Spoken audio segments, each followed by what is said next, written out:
কলমি শাক নিয়ে আসা হয় শুধু পাখিদের জন্য। এক মোটা কলমি শাক নিয়ে আসলে সুন্দর 2 দিন যায়। কালকে রাতে সাহেব নিয়ে আসছে এই যে কলমি শাক আমার পাখি সোনাদের জন্য। এখন আমি এদের কলমি শাক খাবার দিব, কারণ এখন আর ওদের ভাত দিব না। কলমি শাক দিলে ওরা একটা পুষ্টিকর খাবার পাবে। এই জন্য কলমি শাক আমি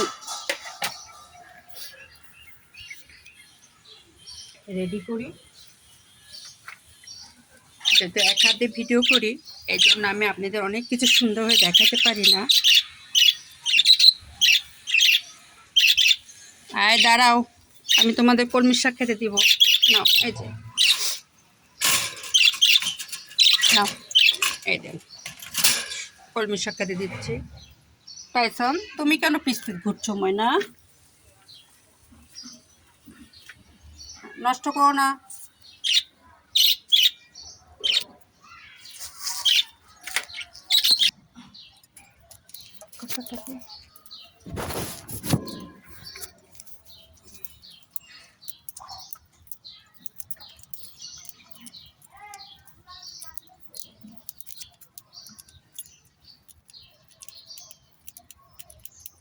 দেখেছেন কত সুন্দর করে কুটকুট কুটকুট করে খাচ্ছে? এই দেখুন, খাবারটা দেখতে ভালোই লাগে। এই দেখুন, আর এই জন্য আমি ওদের খাবার দিয়ে একটু দাঁড়িয়ে থেকে ওদের খাবারটা আমি দেখি, আমার কাছে ভালো লাগে। এই দেখুন, হলুদ রানীরাও দেখুন সবাই নেমেছে খেতে। এই দেখুন,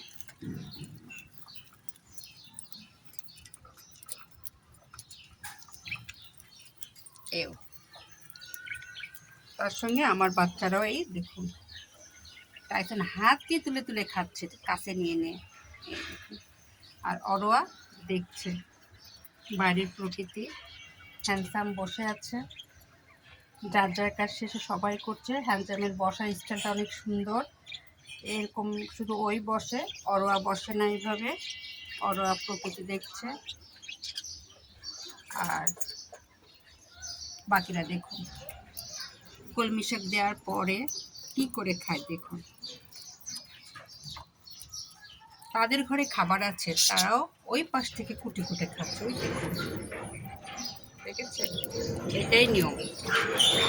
কিছু মানুষ আছে নিজের ঘর থেকে পরের ঘরের খাবার খেতে পছন্দ করে, এদের পর খাওয়া বলে আমাদের দিনাজপুর ডিস্ট্রিক্টে। এর অবস্থা তাই হয়েছে। এই দেখুন, ওর ঘরের খাবার কত আছে, কিন্তু সে ওর ঘরের খাবার খাবে না। ও এই এই এদের ঘরের খাবারের জন্য পাগল হয়ে গেছে।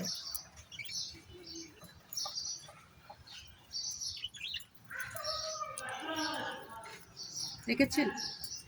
যখন খাওয়া হয়ে যাবে এমনিতে তারা উঠে যাবে। এই দেখুন।